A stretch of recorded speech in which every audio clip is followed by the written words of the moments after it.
Hello, long time no see. So I'm back from Dubai and officially back in the UK. Apologies for the radio silence. I have been knee deep in some personal and business projects. I was going to return to YouTube with some videos I had in the pipeline, but I thought it would only be right if I give you an update on Dubai. So in this video, I'm going to go through my time in Dubai, what I actually went there to do, what it's like actually living there, what I loved, some misconceptions, and some things to be aware of. So let's get straight into it. Why Dubai? Well, the first reason was because I could. I was now working 100% online from a laptop, meaning that I could work anywhere in the world. So I had the tough decision of staying in the UK and freezing to death, or going further afield for winter sun. Needless to say, the decision was easy. And the second reason was networking and growth. I realized over the past few years that Dubai had become a bit of a hotspot with fitness influencers and brands. So if I wanted to grow my business and take unparalleled fitness to the world, I had to be in the mix. And it was worthwhile. I built some good relationships with the brands, met some really cool people, and managed to grow my client base out into the Middle East. It really was a great experience. What a time to be alive. And while there, I also had my biggest YouTube video. My Ramadan video where I fasted for a day and went through training and nutrition tips in my world went viral. Prior to this, I got like 1,500 views on a video. This video got 12,500 views. So moving on to what I loved about Dubai, bar the obvious, the weather. Everyone in Dubai is on something. By on something, I mean a motive, i.e. work or business. Yes, of course, people come to Dubai to have a good time, but most people are there to either further their careers or grow their business. As a result, you have this hub of high achievers, people that are driven, who are believing that anything is possible.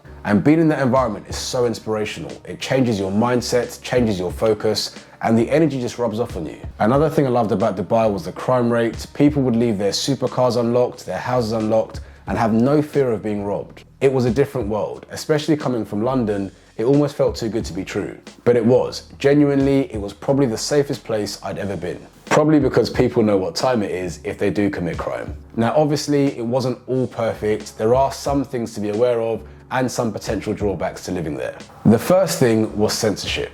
Now, I found this a little bit strange. When you were in Dubai, all you knew was the things that were going on within Dubai. Things that were going on in America, Europe, and around the world felt like it didn't really reach the Dubai media. Things to do with COVID and the Ukraine and Russia war, I had to find out from friends and family in the UK. Having been in the UK where nothing is withheld from the media, I felt a little bit strange and found it unnerving. I was always asking myself, what are they hiding from me? Another thing I wasn't a massive fan of in Dubai was the fake people. It was really weird. Everyone seems really nice and friendly and genuine to begin with, but then you realize that you need to be a bit careful as a lot of people have an ulterior motive. Because people weren't there for that long, they were very much trying to get everything they could out of Dubai and then chip off. As a result, it wasn't so easy to build meaningful relationships. People would give their word on a lot of stuff and then either not follow through with it or just vanish. Yeah, the ghosting was a bit weird, but the more you speak to people, the more you realize that this was just a thing in Dubai. So it made me a bit more cautious when people said things, who I believed, and the friendships that I did form. Now, of course, this isn't everyone. There are genuine people, but probably more fake people. And the last thing I'd probably say is the price. Now, in a sense, this wasn't too bad because I'd been there a couple of times before, so I kind of knew what to expect. And there are two sides to this. On one hand, because everything is imported, things are so much more expensive. For example, in the UK, you go to Waitrose, you buy maple syrup for like £5 or £6. In Dubai, the same maple syrup from Waitrose, same brand, will cost over £15. But the good news is that not everything there is expensive. So yes, you do have the high-end stuff, but you also have the middle range stuff and even things that are cheap. So you can very much pick your lane and stay in it. So finally, I thought it would be a good idea to go through some misconceptions. Now, I want to start by saying that most of the misconceptions about Dubai come from people who have never actually been, or people that have only been there once for a short period. But obviously, having lived there, you get an entirely different experience and you see Dubai for what it actually is. The first thing I want to clear up is this idea that everybody in Dubai is absolutely caked and just goes there to live a lavish lifestyle. While yes, there are the super rich there, I would say the vast majority of people that you encounter are just people that are trying to best themselves and do well for their families. Of course, that's not exciting or sexy, so that won't make international papers. What sells instead is the 19-year-old with a Lamborghini with 50 grand on the passenger seat. It's ridiculous, massively over-reported, massively over-egged. The average person just doesn't live like that.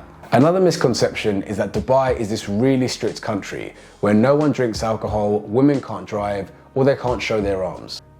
Again, I would just say this is a very outdated view, and this might have been what Dubai was like 50 years ago. But now it's become so Western and so accommodating. Now, of course, you can't drink alcohol out of a brown paper bag or snort a line of in the streets, but I wouldn't do that here anyway. But if you're a normal law-abiding citizen that goes to work, likes to have a good time, and just comes back to their family, you will have no problems. So yeah, I realize Dubai's not everyone's cup of tea, but I thought I'd clear those things up. So all that being said, would I return to Dubai? Definitely. I probably wouldn't go for as long. The first time I went there, I was very much exploring and finding my feet. Now if I went there, I'd go there with specific projects in mind for maybe 2 to 3 months. Some people ask me why I didn't stay there longer for 2 main reasons. The first is that in the summer, the heat is literally unbearable. You're literally living from aircon to aircon and you can't really enjoy the outdoors.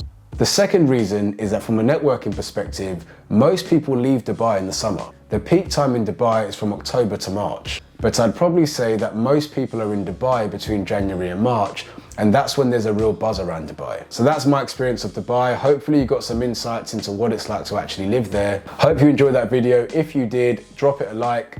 Let me know in the comments about your experience of Dubai or perhaps what you've heard. If you agree or disagree with me, please subscribe, and I'll see you again soon.